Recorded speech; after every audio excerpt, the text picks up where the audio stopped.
Mesdames et messieurs, voilà qui fait désordre dans une démocratie moderne comme l'Allemagne. Les membres du gouvernement ne recevront pas le même vaccin contre la grippe A que le reste de la population. On leur administrera un vaccin sans adjuvant, une substance censée améliorer l'efficacité du vaccin. Or, cet adjuvant est présent dans le vaccin Pandemrix, commandé aussi par la France pour sa campagne de vaccination qui débute aujourd'hui. Aucun risque, affirme l'autorité allemande des médicaments, dont les employés se font pourtant vacciner avec un produit sans adjuvant. Aux États-Unis aussi, on utilise le vaccin classique. Voilà qui donne à réfléchir. La chancelière allemande et quelques ministres déclarent maintenant qu'ils prendront le vaccin avec adjuvant. Mais c'est maintenant trop tard et les citoyens se posent de plus en plus de questions. D'autant que de nombreux médecins déconseillent la vaccination car les risques, disent-ils, l'emporteraient sur les avantages. La grippe A-H1N1 s'est avérée jusqu'à présent, en effet, beaucoup moins méchante qu'on ne le craignait. Et pourtant, la France a commandé près de 100 millions de doses, soit 2 fois plus que l'Allemagne. Et les vaccins seront au besoin administrés par des élèves infirmières, des internes et des médecins à la retraite. Cela sera-t-il vraiment nécessaire? En France aussi, les doutes se multiplient. La commission médicaments de l'Ordre des médecins allemands pense que les autorités de santé publique ont cédé aux campagnes de l'industrie pharmaceutique. Peut-être penserez-vous la même chose après avoir vu le documentaire qui va suivre. Si vous avez des questions ou des commentaires, rejoignez-nous sur le live blogging d'Arte où vous pourrez dialoguer avec un médecin, le docteur Marc Girard. Mais tout de suite, le documentaire de Jutta Pinzler, Grippe A, un virus fait débat.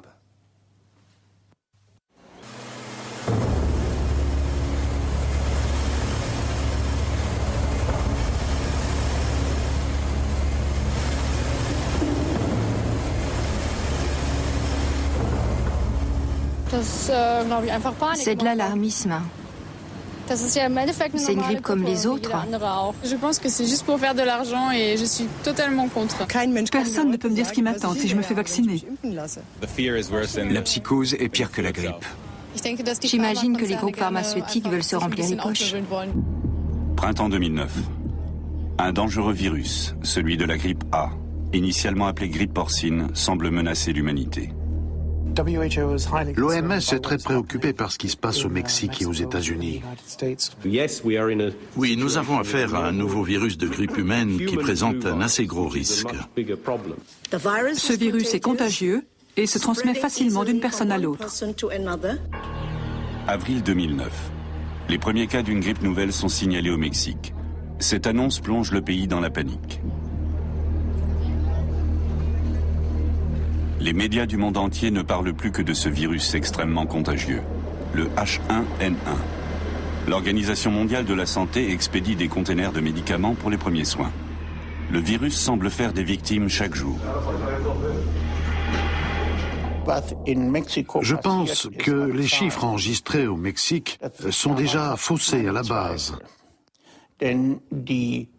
Car dans ce pays, la qualité des soins laisse à désirer.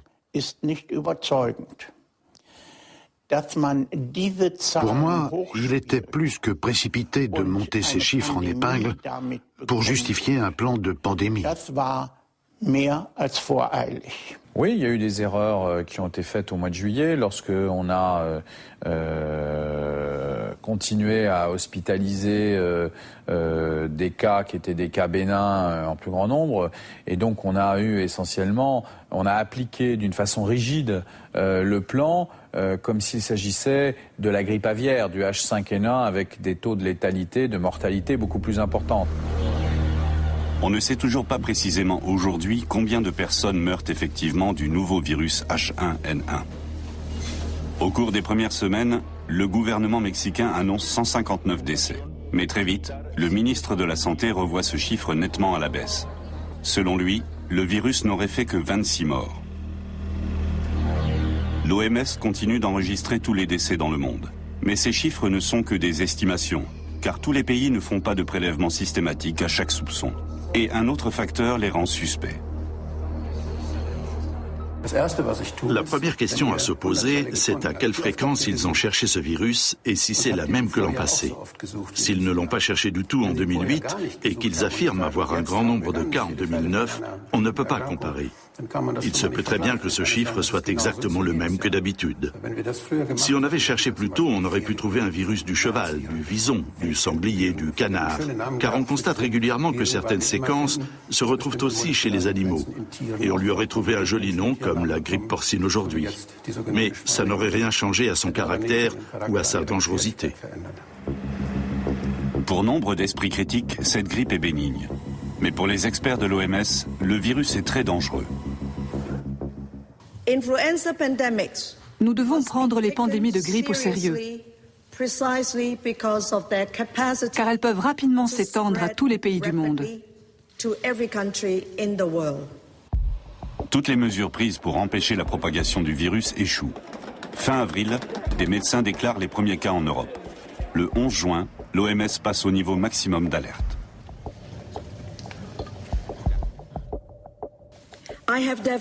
J'ai décidé d'élever le niveau d'alerte de la pandémie grippale de la phase 5 à la phase 6.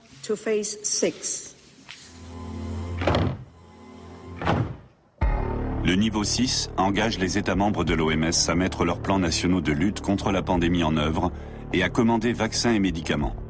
C'est la phase d'alerte maximale, mais selon de nouveaux critères. En mai 2009, l'OMS supprime 2 points essentiels dans la définition de la pandémie. Auparavant, elle supposait un nombre élevé de décès et de malades dans plusieurs États. Ce n'est plus le cas. Aujourd'hui, il suffit, pour décréter une pandémie, d'une transmission accrue et durable du virus dans au moins 2 des 6 régions de l'OMS. Je pense que l'OMS a fait une erreur en modifiant sa définition, car pour le public, qui dit pandémie dit panique. Et c'est précisément ce qui s'est passé. Bien sûr, il vaut mieux que le degré de gravité soit pris en compte, mais au vu de ce qui se passe réellement ici, c'est tout à fait exagéré. Genève, siège de l'Organisation mondiale de la santé. Créée en 1948, l'OMS compte 193 États membres. Son objectif est d'amener tous les peuples du monde au meilleur niveau de santé possible et de combattre les maladies.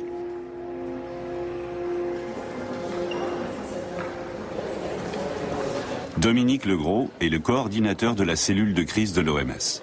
Il fait partie de l'instance de décision suprême de l'organisation qui a déterminé les mesures à prendre contre la nouvelle grippe. Donc ici, nous sommes dans les salles de la cellule de crise de l'OMS à Genève, avec une salle ici en haut et la grande salle qui nous sert, qui est activée à chaque fois qu'on a une crise, en particulier une épidémie ou, dans le cas présent, la pandémie de grippe. L'épidémiologiste français travaille depuis 5 ans au service de l'OMS. Les crises sont son quotidien. Pour lui, la déclaration de pandémie est plutôt une procédure administrative, clairement définie et nécessaire.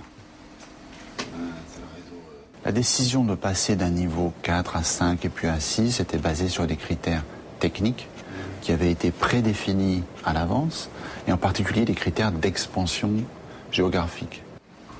Désormais, le nombre de décès ou de cas graves dans le monde n'est plus un critère pour définir une pandémie.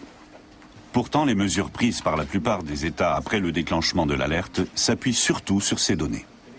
Les raisons de cette redéfinition fondamentale restent confuses. Écoutez, ça n'a pas été choisi comme ça. Peut-être que pour la prochaine pandémie, on y réfléchira à 2 fois. Maintenant, en termes techniques épidémiologiques, une pandémie, c'est ça. C'est une maladie, c'est une épidémie à l'échelon global. Alors, est-ce que pour la grippe en particulier, il faut revoir ça ? Ça fait partie, je crois, des leçons apprises. Et puis on verra si pour la prochaine fois, on doit adapter peut-être. Y réfléchir à 2 fois à la prochaine pandémie ? Ce passage à la phase 6 représente des milliards d'investissements en vaccins et en médicaments.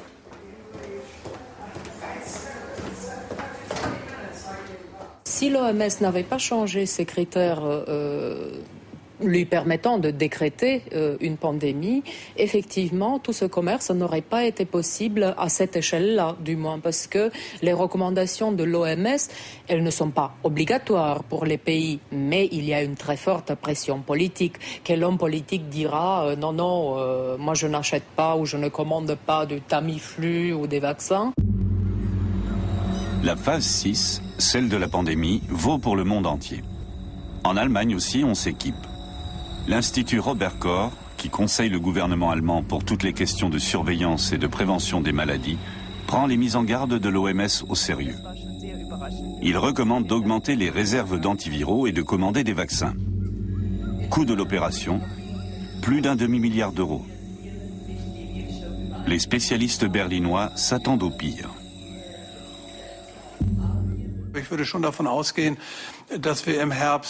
Je pars du principe que nous aurons une activité grippale accrue à l'automne avec la nouvelle grippe H1N1. Et dans tous les cas, il est judicieux de continuer à faire le nécessaire pour aborder cette saison dans des conditions optimales, tant pour la grippe saisonnière que pour le nouveau virus. En Allemagne, c'est aux gouvernements régionaux qu'il revient de commander les vaccins. Les 16 ministres de la Santé réunis en Thuringe décident d'en acheter 50 millions. Coût total, 600 millions d'euros partagés entre l'État allemand et les Länder. Ces derniers renforcent aussi leur stock d'antiviraux, comme le Tamiflu. Les dirigeants politiques veulent frapper fort, même si les dernières semaines ont montré que la grippe A était moins virulente jusque-là que les grippes saisonnières classiques. Rappelez-vous les premiers jours de la grippe A, comme les États régionaux qui avaient commandé moins de Tamiflu étaient montrés du doigt. Aujourd'hui, on s'aperçoit que ce n'est pas aussi grave qu'on le croyait et qu'on n'avait peut-être pas besoin de tout ça. Mais le climat peut encore changer très vite si l'on retombe sur une situation impossible à prévoir. À mon avis, cette situation est la conséquence du manque de compétences professionnelles des politiques. On aurait pu faire une enquête pour savoir combien de gens étaient prêts à se faire vacciner avant de commander les vaccins et de dépenser tout cet argent. Mais ils ont voulu jouer les gros durs. Avec l'imminence des élections législatives, la gauche et la droite ont voulu montrer aux électeurs qu'ils étaient forts et providentiels et qu'ils veillaient bien sur la population. Mais du même coup, les compétences se sont perdues en route. Dépenser des millions pour se protéger d'une maladie inoffensive. En France aussi, on commence à se poser des questions. Mais jusqu'ici, seuls quelques responsables politiques émettent des critiques. Le député socialiste Jean-Marie Le Guen, notamment, réclame une plus grande clarté de la part de la ministre de la Santé, Roselyne Bachelot. Le gouvernement français a commandé 94 millions de vaccins. Mais le coût de l'opération est inconnu. Les spéculations vont bon train. La presse l'estime entre 1 et 1,4 milliard d'euros. L'opposition monte au créneau. L'action du gouvernement manque de transparence. On n'a pas d'informations, ni sur les éléments économiques, combien ça a coûté, qu'est-ce qu'on a acheté réellement, ni qui prend parti pour les décisions, quels sont les plans qui existent non seulement du point de vue du ministère de la Santé pour la vaccination. Septembre 2009. La commission santé de l'Assemblée nationale se réunit. 5 mois après son apparition, la grippe constitue toujours un risque élevé aux yeux de la ministre de la Santé. Le risque de pandémie interpelle l'ensemble de la société, l'impact en est global, l'inquiétude de nos concitoyens est réelle, elle est légitime et nous l'entendons. Comme je l'ai dit, le gouvernement a décidé de permettre à chacun de se faire vacciner. Le gouvernement français aussi veut jouer les gros bras. Il a acheté 94 millions de vaccins d'un coup, assez pour vacciner près des 3/4 des Français. Et le monde politique commence seulement à poser des questions. Les membres de la commission santé eux-mêmes n'en savent guère plus. On reproche au gouvernement d'avoir surréagi en ignorant la sensibilité de la population. On a un peu l'impression d'une multiplicité d'éléments qui, et je le croyais bien que je le déplore, qui aura eu à ce stade pour seul résultat de faire monter de façon asymptotique le nombre de Français hostiles à la vaccination. Les Français semblent avoir moins peur de la grippe que du vaccin. De nombreuses questions restent ouvertes quant au type de vaccin commandé et à leur éventuelle dangerosité. Alors, n'est-il pas possible, tout simplement, que sur le site du ministère, eh bien, on ait un tableau avec tous les vaccins, selon leur marque, quelles sont la MM, quelles sont les formes, donc, adjuvant, non-adjuvant, etc. Cette information, de toute façon, on en a bien tous conscience, existera.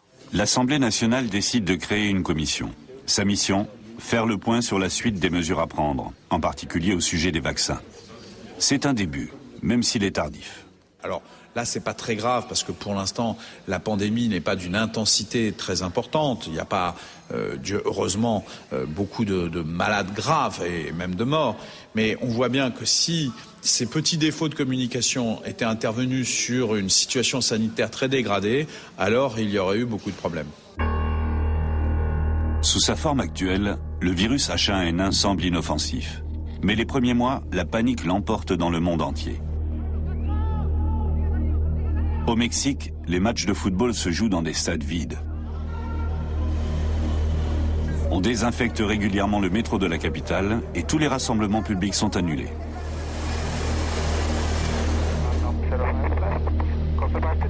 Dans les aéroports chinois et japonais, on utilise des caméras infrarouges pour détecter les écarts de température chez tous les passagers qui arrivent. La réaction en Chine est particulièrement rigoriste. Tout un hôtel et ses 200 clients sont mis en quarantaine parce qu'un touriste mexicain contaminé y a brièvement séjourné. Les autorités mexicaines crient à la discrimination. Selon elles, il suffit d'être mexicain pour être mis en quarantaine. 6 pays interdisent l'importation de porcs vivants et parfois même de viande de porc en provenance du Mexique et des États-Unis pour cause de grippe porcine.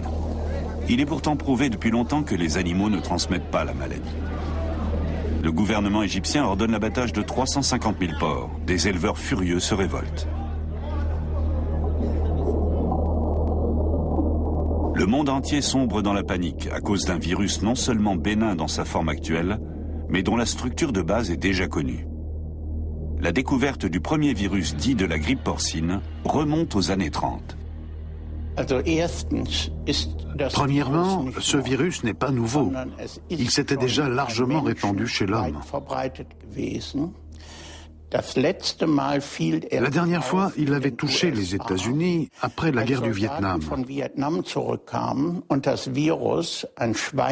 Des soldats avaient rapporté un virus porcin d'Asie et l'avaient transmis aux Américains.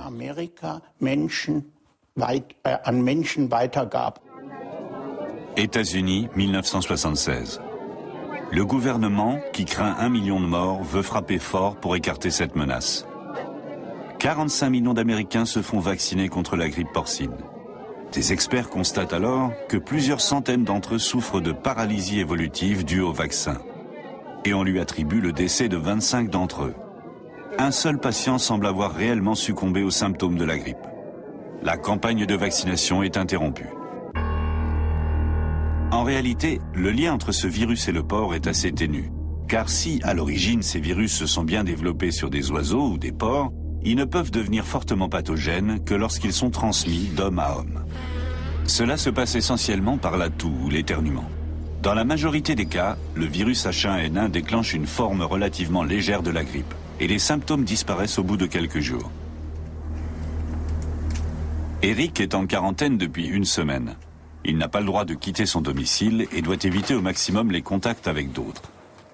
Ce lycéen a la grippe A, mais il va bien. C'est lors d'un voyage scolaire en Espagne qu'Eric et 7 autres élèves ont été contaminés. Au retour, il s'est enrhumé et a eu des maux de tête. Il a pensé que ces symptômes étaient dus à un simple refroidissement ou à une fête trop arrosée. Je n'ai rien remarqué. J'étais juste un peu flagada. Le lendemain, le samedi, je suis même allé m'entraîner. Comme je n'étais pas à 100% de mes capacités, j'ai arrêté au bout d'1 heure et demie. Le soir, on est sorti faire la fête avec des copains, et le dimanche, j'étais un peu crevé. Mais ça pouvait très bien être dû à l'alcool et à l'entraînement. La mère d'Eric pense elle aussi d'abord à un simple rhume. Mais 2 jours après le retour d'Espagne, ils apprennent que 2 autres lycéens ont la grippe A. On était en pleine fête de famille quand un garçon de sa classe a téléphoné pour dire que ce n'était pas un rhume, mais la grippe A. Sur le moment, on est resté sans voix. Ah oui? Et maintenant? Eric appelle son médecin de famille pour savoir quoi faire. Mais au cabinet, on est peu préparé à cette pathologie-là. Malheureusement, l'assistante du médecin a été un peu dépassée par la situation. Elle m'a dit, je ne sais pas ce qu'il faut faire, venez pour un prélèvement. Alors je suis allé au cabinet. La salle d'attente était pleine à craquer. Un vrai festival de microbes. Le médecin pratique un prélèvement nasopharyngé et fait examiner les agents pathogènes présents dans la muqueuse. À Cologne, depuis la proclamation de la pandémie, les virologues n'ont pas une minute de répit. Au début, les analyses étaient systématiques pour chaque cas suspect. Aujourd'hui, seuls sont examinés les prélèvements des personnes à risque, comme les patients souffrant de maladies chroniques et les femmes enceintes. Dans le cas d'Eric, les présomptions de grippe A se confirment. Son médecin lui prescrit du Tamiflu, l'un des 2 antiviraux censés agir sur la grippe A. Il permettrait de réduire de 2 jours la durée de la maladie, à condition d'en prendre 48 heures au plus tard après l'apparition des premiers symptômes. Chez Eric, plus de 4 jours sont déjà écoulés. Il a des brûlures d'estomac et il est constamment fatigué. Je ne sais pas si c'est ça qui a vraiment agi. Parce que les symptômes ont de toute façon disparu très vite. Dans le cas d'Eric, l'évolution clinique a été bénigne, comme chez la plupart des patients atteints de la fameuse grippe A. Sur quoi se fonde alors la menace ressentie dans le monde entier ? Les virologues sont rapidement parvenus à la conclusion que le virus était moins nocif qu'on ne le supposait. Université de Bonn. Christian Drosten est l'un des virologues qui ont découvert le virus du SRAS. Le syndrome respiratoire aigu sévère avait déclenché la première pandémie du siècle au printemps 2003. À l'époque, 8000 personnes l'avaient contracté. 918 étaient décédés quelques jours après l'infection, soit 10% des malades. Le SRAS représentait une menace importante du fait du taux de mortalité élevé, mais sa propagation avait rapidement été enrayée. Aujourd'hui, la situation est très différente. Le danger avec le virus de la grippe A, c'est qu'il touche tellement de gens qu'il se propage dans le monde entier. Mais à l'échelle d'un individu qui a contracté le virus, la létalité, la probabilité d'en mourir est extrêmement faible. Elle tourne autour de 0,1%, même si les statistiques actuelles ne permettent plus une grande précision, car les cas sont trop nombreux aujourd'hui pour être tous recensés. Dans le cas du SRAS, la létalité était 100 fois plus élevée. 10% des malades atteints du SRAS en sont morts. Selon les estimations, la grippe classique fait déjà à elle seule plus d'1 demi-million de morts par an dans le monde. En Allemagne, les experts prévoient que la grippe saisonnière tuera entre 8 et 11 000 personnes au moins durant les mois d'hiver. En France, les estimations se situent entre 4 et 6 000. Le besoin de se protéger contre les virus invisibles existe déjà depuis longtemps. Et il a souvent suscité des réactions étranges.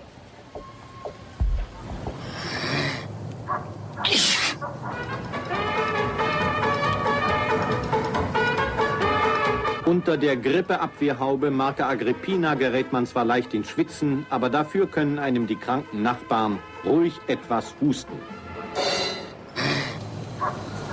Après la déclaration de pandémie de l'OMS, les pays réagissent de manière très différente.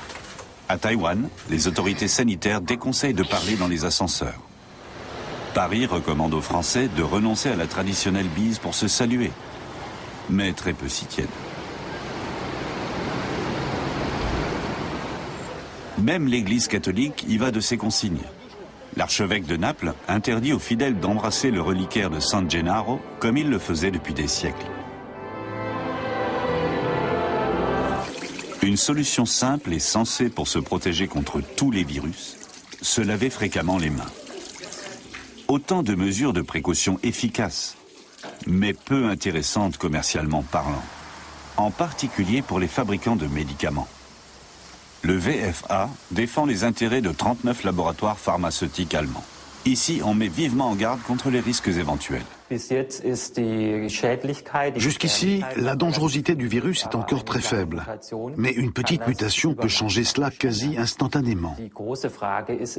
La grande question est de savoir si ce virus va rester relativement bénin ou s'il va faire un bond, évoluer vers un virus pandémique vraiment dangereux.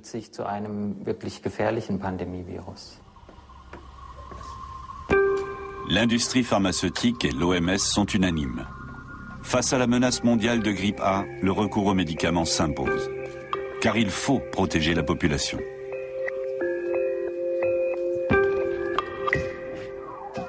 C'est un vieux principe marketing des laboratoires pharmaceutiques. S'ils veulent bien vendre leurs produits, il faut que les consommateurs aient peur et y voient leur salut. Alors on crée une psychose pour que les consommateurs craquent et se ruent sur le vaccin en question. Au début du siècle dernier, une seconde vague de grippe espagnole avait fait 2 millions de morts. Un spectre qui ressurgit aujourd'hui. Mais à en croire les experts comme Patrick Zilberman, historien de la médecine, la situation n'est absolument pas comparable. La plupart des gens qui sont morts à cette époque de la grippe espagnole ne sont pas morts directement de la grippe. Ils sont morts des surinfections bactériennes, pneumonie, bronchopneumonie, etc., qu'aujourd'hui nous pourrions soigner grâce aux antibiotiques. Et c'est certainement là l'une des raisons, une seulement, mais une des raisons essentielles qui nous empêche de faire la comparaison. La pandémie aujourd'hui est assez modérée et n'a strictement rien à voir avec celle de 1918. Comme tous les virus de la grippe, le H1N1 est un de ceux dont la capacité à muter est la plus grande. Ces mutations peuvent faire apparaître de nouveaux types de virus dangereux. Mais pour les experts, les probabilités sont faibles dans le cas présent. On pourrait effectivement envisager que ce virus s'approprie certains segments génétiques d'autres virus très dangereux, comme ceux de la grippe aviaire, et qu'ils deviennent très virulents à son tour. Mais là encore, il faut être très prudent avec ce genre d'affirmation, car le virus est déjà très performant dans sa configuration actuelle. Et il ne gagnerait probablement pas grand-chose en mutant. Car une mutation aussi importante s'accompagne presque toujours d'une période plus difficile pour le virus. Or, l'objectif d'un virus n'est pas de tuer, mais d'exister. Et c'est d'autant plus facile pour lui si ses hôtes continuent d'évoluer dans leur environnement et ne tombent pas gravement malades. Alors pourquoi l'OMS a-t-elle décrété qu'il s'agissait d'une pandémie? Par simple précaution ou catastrophisme inutile? Ses détracteurs lui reprochent sans cesse une trop grande proximité avec l'industrie pharmaceutique. Ils estiment que l'OMS se laisse influencer par les intérêts économiques des laboratoires. Avant d'arriver à l'OMS, beaucoup de gens ont travaillé dans l'industrie pharmaceutique et en ont gardé l'état d'esprit. Si bien qu'aujourd'hui, ils veillent à ce que les décisions de l'OMS servent aussi les intérêts des laboratoires. Je me souviens d'un responsable des urgences épidémiologiques à l'OMS au moment de la grippe aviaire. Quand nous avions parlé ensemble, il n'avait pas su me donner une seule raison convaincante d'avoir peur de la grippe aviaire. Et à la fin de l'année, j'avais appris qu'il était finalement parti travailler pour un grand groupe pharmaceutique. Il y a manifestement des carrières qui passent par l'OMS. Et c'est inadmissible, bien sûr. À l'OMS, des représentants des laboratoires sont présents à chaque réunion importante. Ce n'est pas un secret. C'était aussi le cas lors des décisions sur les mesures à prendre contre la grippe A. Officiellement, ils ne sont là qu'en tant qu'observateurs et pour répondre aux demandes d'information en tant qu'experts. Le groupe GlaxoSmithKline emploie lui aussi des experts qui ont leurs entrées à l'OMS. Cette proximité peut être un gros avantage, mais on ne parle pas de ces choses-là. En principe, il y a toujours des représentants des laboratoires aux réunions de l'OMS pour pouvoir répondre aux questions de capacité, la date de disponibilité du vaccin, ce genre de choses. Ils ne sont là que pour répondre aux questions, pas en tant que conseillers. Ils n'ont aucune influence à ce niveau. Répondre à des questions sans conseiller ni peser sur les décisions? Bref, ces liens trop étroits, ni les représentants des laboratoires, ni Dominique Legros ne les voient. L'homme de l'OMS ne comprend pas le procès qui est fait à l'organisation.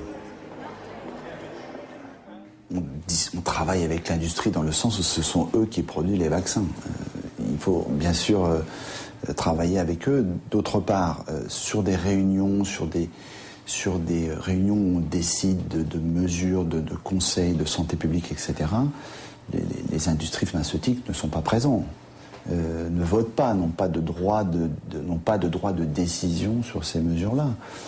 Maintenant, quand il y a une épidémie d'une maladie infectieuse qu'on traite avec un médicament X et que c'est le seul traitement et que le laboratoire Y produit ce médicament X, bon, le laboratoire Y va vendre plus de médicaments X.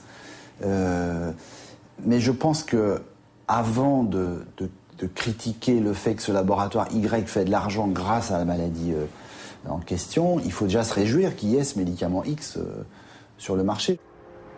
Le groupe Roche fait partie de ces laboratoires. Il fabrique l'antiviral le plus vendu contre la grippe A, le Tamiflu. Le virus est arrivé à point nommé pour le groupe. Manifestement, le Tamiflu ne se vendait plus du tout. Aujourd'hui, grâce à la pandémie, on se l'arrache dans le monde entier. Rien qu'au premier trimestre 2009, le chiffre d'affaires du Tamiflu atteignait 647 millions d'euros, soit 203% de hausse. Grâce à lui, Roche est une des entreprises en tête de l'indice Dow Jones. L'analyste Martin Brunninger observe l'industrie pharmaceutique depuis Londres. Et selon lui, dans l'ensemble, elle est plutôt en difficulté. Cet apport financier offert par la grippe A était donc bienvenu. C'est arrivé au moment opportun. Depuis des années déjà, les brevets de produits importants ont commencé à s'écouler. Les chiffres d'affaires ont baissé peu à peu. Et il y a de moins en moins de produits nouveaux qui suivent. Autrement dit, l'industrie pharmaceutique est dans une situation assez difficile actuellement. Et grâce à cette pandémie et aux grosses commandes des gouvernements, ils ont peut-être refait des bénéfices temporaires. Des bénéfices temporaires, mais qui atteignent plusieurs milliards d'euros et qu'aucune de ces entreprises n'aurait pu espérer sans cette pandémie. Le fait que les laboratoires investissent de plus en plus dans le marketing et de moins en moins dans l'innovation depuis des années pose manifestement problème. Au début des années 2000, l'industrie pharmaceutique s'apprêtait à rentrer dans ce qu'on appelle des années de vache maigre, c'est-à-dire les brevets parvenaient à expiration, il n'y avait pas de nouveaux produits très excitants, et donc ils se demandaient comment est-ce qu'on va faire pour garder notre rentabilité. Et on savait très bien, nous autres spécialistes, que l'industrie pharmaceutique allait essayer de développer très fort le secteur des vaccins en créant finalement des alarmes d'épidémie et de pandémie pour booster la vente de ces vaccins. Alors, la première chose qui avait déjà été prévue, c'est la fameuse grippe aviaire. Or, moi, je vous fais quand même remarquer que tous les gens qui aujourd'hui, tous les experts qui nous crient au loup avec la grippe porcine, sont exactement ceux qui nous criaient au loup avec la grippe aviaire. Une fois déjà, le Tamiflu avait rapporté gros à Roche. Avec la grippe aviaire, le groupe a enregistré des chiffres d'affaires records. À l'époque, 96 États avaient fait des réserves, pour un coût de 550 millions d'euros. Le gouvernement américain avait acheté pour 48 millions d'euros de Tamiflu. Une opération plus que juteuse pour le secrétaire d'État à la défense de l'époque.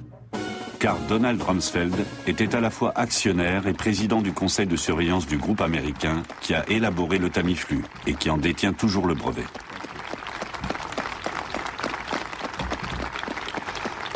Même lorsqu'il était secrétaire d'État, Donald Rumsfeld détenait un grand nombre d'actions dans l'entreprise, pour une valeur estimée à 4 millions d'euros minimum. Mais les conflits d'intérêts ont toujours été occultés. Thank you very much. Ce genre d'interpénétration entre l'industrie pharmaceutique et la politique existe partout dans le monde, y compris en France. Avant sa carrière politique, la ministre de la Santé, Roselyne Bachelot, a passé plus de 10 ans au service de l'industrie pharmaceutique, notamment comme chargée des relations publiques d'un grand groupe. Une imbrication que l'on retrouve à l'Institut Pasteur, cofinancé par l'État. Sa directrice, Alice Dautry, siège en tant qu'expert au conseil d'administration du LEM, le syndicat de l'industrie pharmaceutique. Elle a décliné toute interview, comme les membres de l'Institut. Et selon les détracteurs des laboratoires, ces exemples d'intrication avec la politique sanitaire sont loin d'être les seuls.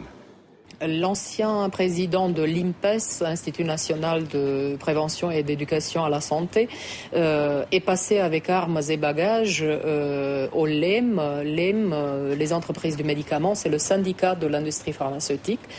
C'est vous dire à quel point donc quelqu'un qui était au plus haut dans la hiérarchie de décision politico-sanitaire publique, travaillant dans l'intérêt public, est passé avec tout son carnet d'adresses chez l'industrie pharmaceutique. Donc cela devrait être purement et simplement interdit. Le système manque de transparence. Il est quasiment impossible de comprendre quelles décisions sont influencées par quel réseau. Gerd Gleske, expert en économie sanitaire à Brême, dénonce depuis des années les mystérieuses interpénétrations entre l'industrie, les gouvernements et la recherche. Il y a beaucoup de lobbyisme dans ce système et il s'étend aussi à la recherche, car les chercheurs collaborent souvent avec des entreprises pharmaceutiques, si bien que des liens apparaissent là aussi. On l'a vu récemment en Grande-Bretagne, où un expert très réputé a vanté les mérites d'un médicament anti-grippe. Apparemment, c'est en Angleterre que la grippe A fait le plus de ravages.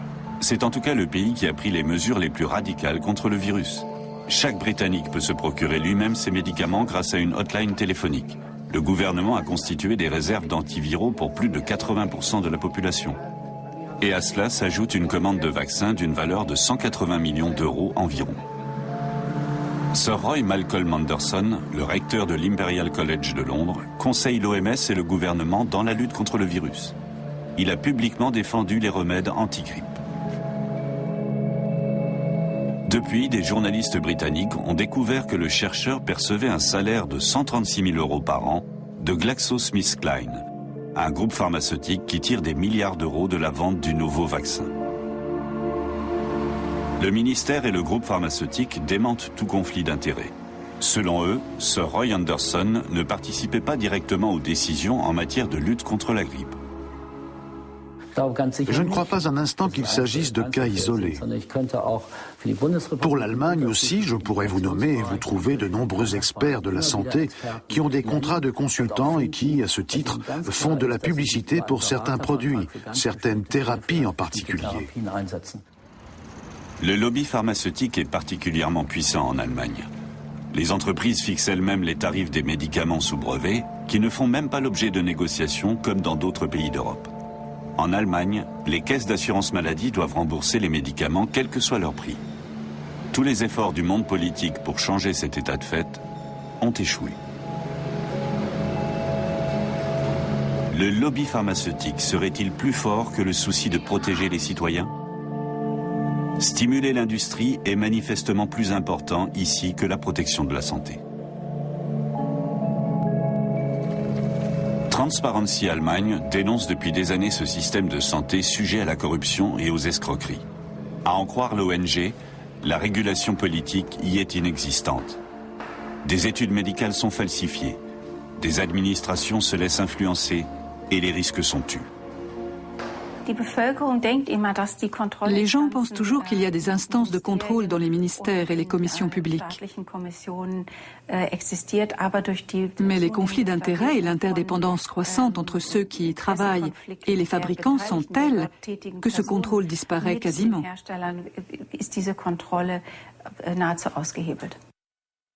Un exemple parmi d'autres. La commission permanente de vaccination de l'Institut Robert Koch.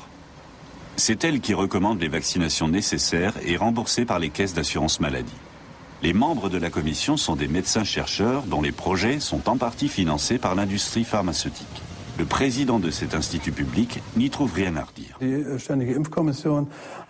La commission permanente de vaccination a adopté des règles de transparence qui vont très loin.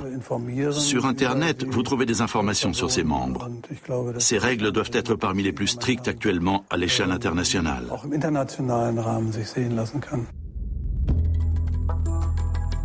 Sur le site Internet de l'Institut Robert Koch, les membres de la commission affichent effectivement leurs relations avec l'industrie pharmaceutique.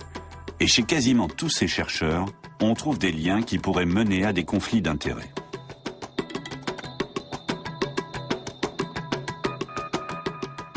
Certains font une interprétation très intéressante de ces listes. Ils vous disent « Vous voyez bien que je suis indépendant, je collabore avec 5 laboratoires. Ça montre bien que je ne peux pas défendre les intérêts de l'un d'eux en particulier. » Je pense que c'est méconnaître les principes du lobbyisme et de l'indépendance. C'est une question fondamentale. Est-ce que j'entre là-dedans? Est-ce que j'accepte de prendre l'argent de l'industrie pharmaceutique, de faire des recherches financées par des tiers? Car je peux vous assurer que l'industrie pharmaceutique ne donne jamais d'argent sans rien attendre en retour. Cet investissement, en tout cas, devrait rapporter gros. GSK dit avoir dépensé 200 millions d'euros pour l'aménagement de cette usine de vaccins à Dresde, dans l'est de l'Allemagne. La société compte depuis des années déjà sur une épidémie de grippe. Quant à la mise au point du vaccin anti-grippe A, elle aurait coûté 2 milliards d'euros selon le fabricant. Parvient-il à rentrer dans ses frais ? Pour l'heure, l'Allemagne ne s'est fournie qu'auprès de GSK. La France, elle, a acheté ses vaccins à différents fabricants et plus de la moitié à GSK. Des vaccins qui, selon leurs détracteurs, ont été insuffisamment testés. Mais Jens Vollmar, le responsable de la fabrication, ne semble aucunement inquiet quant au risque présumé. C'est exactement pareil dans le cas de la grippe saisonnière. Là aussi, nous devons renouveler notre autorisation chaque année. Et la procédure est même encore plus rapide pour les vaccins saisonniers. Dans le cas du H1N1, nous avons un modèle de vaccin déjà autorisé, qui nous permet de faire des recherches. Ça ne veut pas dire que les tests seront moins poussés, mais que beaucoup de choses ont déjà été testées pour l'autorisation préalable. Pour fabriquer son vaccin, GSK utilise des œufs de poule ainsi qu'un adjuvant pour en renforcer l'action. Or, ces adjuvants sont très controversés, car ils peuvent provoquer des réactions au vaccin comme des paralysies évolutives ou bien les aggraver. C'est pourquoi ils ne sont pas autorisés aux États-Unis. En Europe, certains experts estiment que les tests de sécurité des vaccins étaient déjà insuffisants à la base. Pour ces spécialistes allemands et français, le calcul est simple. Si l'on vaccine 20 millions de personnes et que le pourcentage d'effets secondaires est d'1 pour 1000, cela fait 20 000 personnes touchées. Et si ces effets secondaires sont graves, c'est une catastrophe. Imaginez que vous ayez une complication mortelle du vaccin chez une personne sur 1000. Vous allez vacciner 60 millions de Français. Vous allez avoir 60 000 victimes, et cette fois-ci, des enfants, des femmes enceintes, des jeunes gens comme vous, des gens en parfaite santé. C'est une catastrophe. Les nouveaux vaccins sont à l'essai en Allemagne depuis la mi-août. Ces tests réalisés en quelques semaines sur 1200 adultes et 2000 enfants doivent confirmer que le vaccin anti-grippe est bien sans risque. L'identité des cobayes est tenue secrète. Frank von Sonnenburg, le professeur de Munich qui dirige l'étude pour toute l'Allemagne, ne comprend pas ces critiques. Nous avons des années d'expérience avec les vaccins anti-grippe, des centaines de millions de vaccins. Et celui-ci n'est pas bien différent des autres vaccins contre la grippe. Il n'a rien de sensationnellement nouveau, mais nous ne pouvons pas, c'est vrai, recenser les effets secondaires rares. Le professeur von Sonnenburg est convaincu de la fiabilité de ses études sur la grippe et ses remèdes. Pour autant, il voit bien l'influence de l'industrie pharmaceutique sur la recherche, lui aussi. Naturellement, ce serait bien que des sommes substantielles soient allouées à la recherche sur les vaccins. Cela nous permettrait de faire certaines études sans dépendre de l'industrie pharmaceutique, sur l'acceptation des vaccins par exemple, et la façon de les faire mieux accepter pour avoir une meilleure couverture.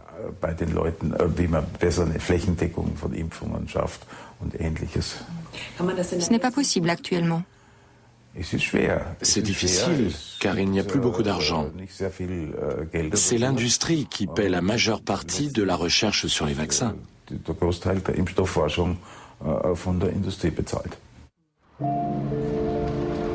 En Allemagne, l'industrie pharmaceutique ne finance pas seulement une grande part de la recherche.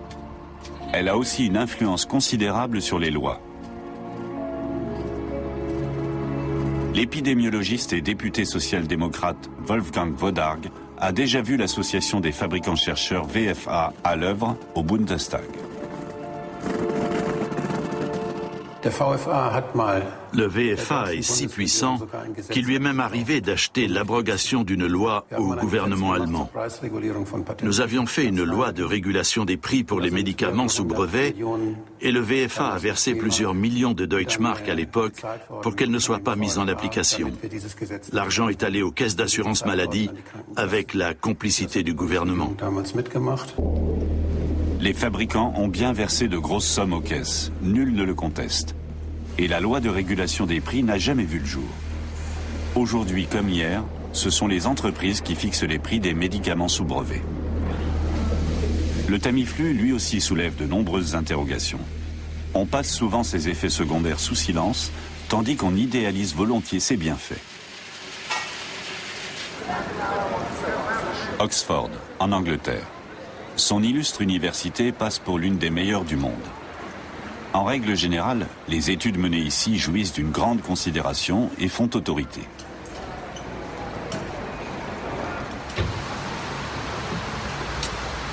Matthew Thompson est professeur à l'université d'Oxford. Avec son équipe, il s'intéresse à l'efficacité et à l'utilité des médicaments. Son étude consacrée aux effets du Tamiflu sur les enfants, publiée dans le prestigieux British Medical Journal, a fait sensation dans le monde entier.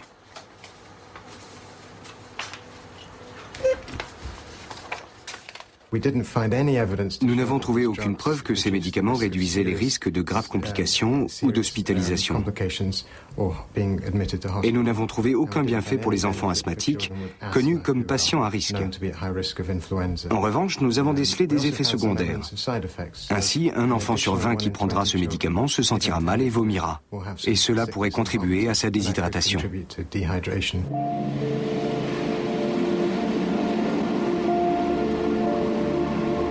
Dans le monde entier, pourtant, on prescrit du Tamiflu aux adultes comme aux enfants.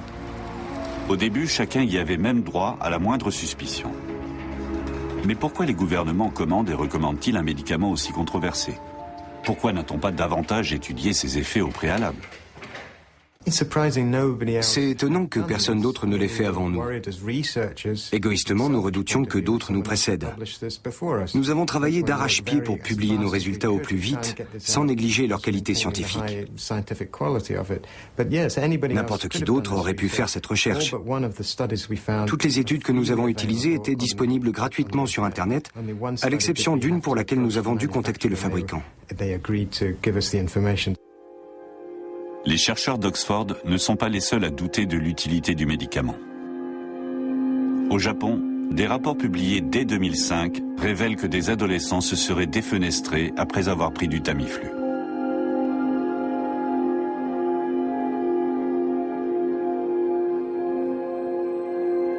Le ministère japonais a constaté qu'il n'existait pas de lien évident entre la prise de Tamiflu et les troubles psychiques. Il a néanmoins déconseillé sa prescription aux adolescents.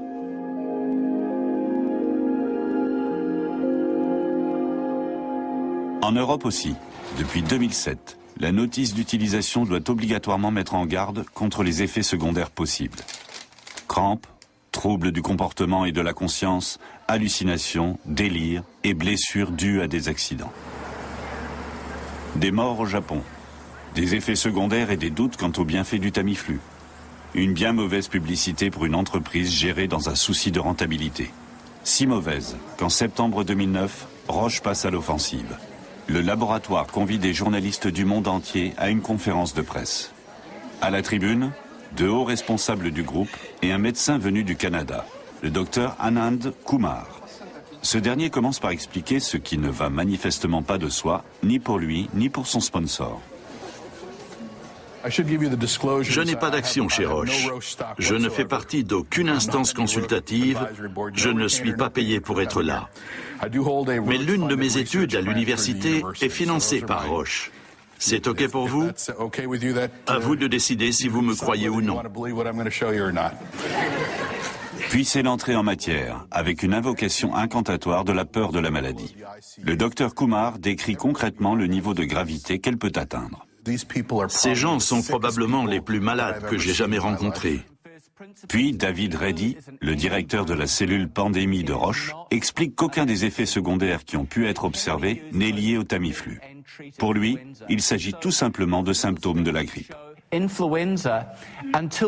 grippe A était une maladie vraiment inexplorée jusqu'à l'arrivée des antiviraux sur le marché. C'est pour cela que l'on n'en comprenait pas bien les symptômes. Désormais, nous avons un médicament très sûr et une maladie avec des caractéristiques très clairement reconnaissables. Mais certains symptômes, c'est vrai, sont plus rares et difficiles à déceler. Grâce à l'évolution des médicaments, nous commençons à mieux comprendre la grippe A. Est-ce bien le cas? Ou les scientifiques pensent-ils plutôt aux bénéfices qu'ils empocheront en tenant de tels propos? Quant aux conclusions alarmantes du professeur d'Oxford, pour qui le Tamiflu est plus dommageable que profitable pour les enfants, d'après Roche, les données analysées étaient insuffisantes.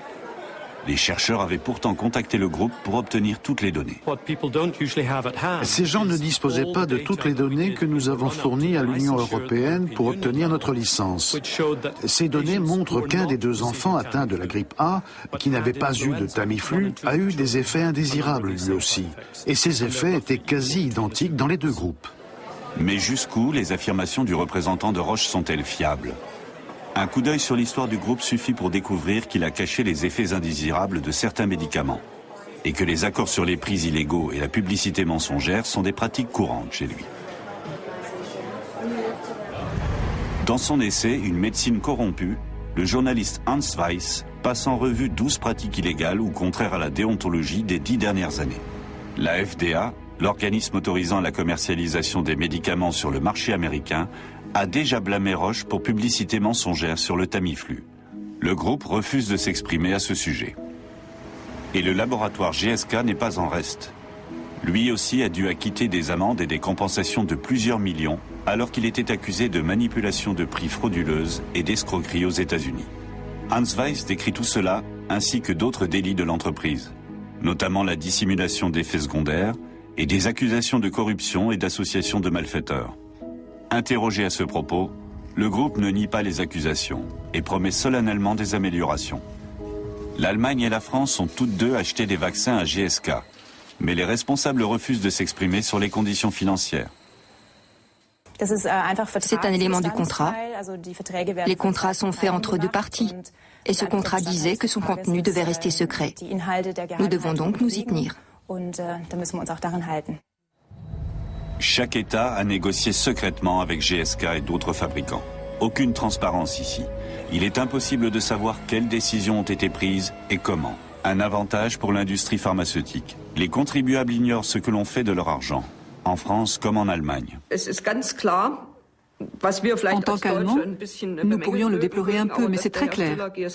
Le fabricant GSK a voulu appliquer les mêmes conditions à tous les pays. Bien sûr, nous aurions aimé bénéficier d'un petit traitement de faveur. Mais quand une société internationale dit que tous ses clients, tous les pays bénéficient des mêmes conditions, il faut le respecter. Et nous aussi, nous l'avons accepté.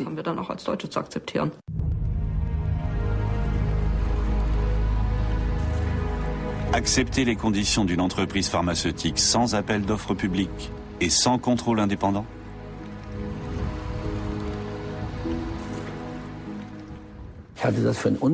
Pour moi, c'est une véritable aberration dans le domaine de la santé publique quand on sait l'importance qu'a notre système de santé pour nous tous. Ce genre de contrat doit être négocié et discuté publiquement, être soumis à des experts. Ce qui se passe actuellement n'est pas transparent. Et bien sûr, cela donne libre cours à la spéculation. Tout cela pourrait être déjoué en rendant ces accords publics. Mais ceux qui tirent les ficelles agissent dans l'ombre, en Allemagne comme en France. Au lieu de prendre les choses en main, le monde politique bat en retraite devant les intérêts économiques. Et il semble capituler face à l'influence des laboratoires. Si l'État n'a pas ses propres instruments pour faire la part de la vérité et du mensonge, il est livré en pâture à cette industrie. La vérité et le mensonge sont bien difficiles à départager en ce qui concerne cette pandémie. Les décisions politiques servent-elles les intérêts des citoyens? Il y a lieu d'en douter. L'industrie pharmaceutique, en revanche, en a déjà bien profité.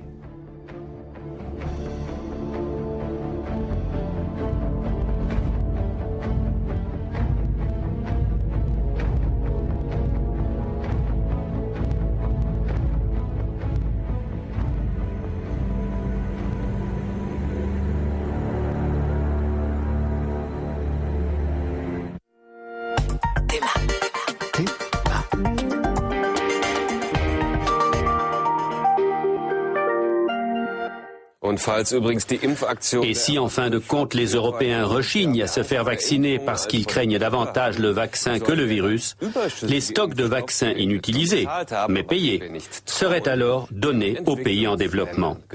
C'est ça aussi la générosité des pays industrialisés. Si vous avez encore des questions, connectez-vous au live blogging d'Arte où vous pourrez dialoguer avec le docteur Marc Girard.